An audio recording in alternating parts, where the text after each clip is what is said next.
प्रेम की अद्भुत यात्रा। एक पुराने शहर की गलियों में जहां इतिहास संगीत की तरह हर दीवार से फुसफुसाता है, वहां की पुरवाई में एक प्रेम कहानी की खुशबू मिलाते हुए मीरा और करण का प्रेम पर्व शुरू हुआ। मीरा की आंखों में कलाकारी का समंदर था और करण की आंखें दुनिया देखने की अनोखी खिड़की।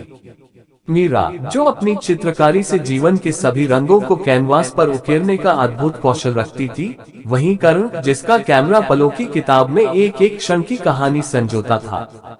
उनकी मुलाकात एक कला प्रदर्शनी में हुई, जहां मीरा की पेंटिंग्स ने करण को मंत्रमुग्ध कर दिया। उनके दिलों ने भी कुछ कहानियां साझा की, वह कहानियां जो सिर्फ उनकी मुस्कानों में झलकती।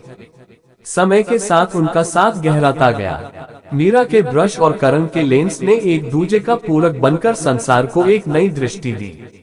मगर कहानी में मोड़ तब आया जब समाज की परंपरा और उनके प्यार के बीच दीवार सी बन गई। मीरा का परिवार एक रूढ़िवादी सोच वाला परिवार था और करण का परिवार मध्यम वर्गीय मूल्यों का।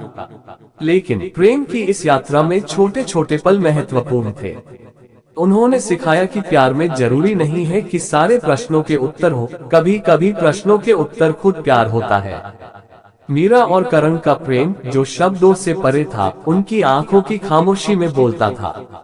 उनके प्यार ने उनके परिवारों को भी समझाया कि प्रेम किसी भी बंधन का मोहताज नहीं होता। इस प्यार ने उन्हें अपनी खुद की तस्वीर को अधूरा छोड़ने की अहमियत सिखाई और कहा कि कभी कभी तस्वीरें अधूरी ही बेहतर होती हैं, ठीक उनके प्रेम की तरह। अंततः उनका प्यार विजयी हुआ।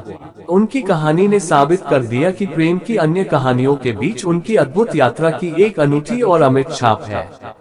मीरा और करण ने न सिर्फ एक दूसरे को पाया, बल्कि उन्होंने प्यार की सच्ची परिभाषा को भी ढूंढ निकाला।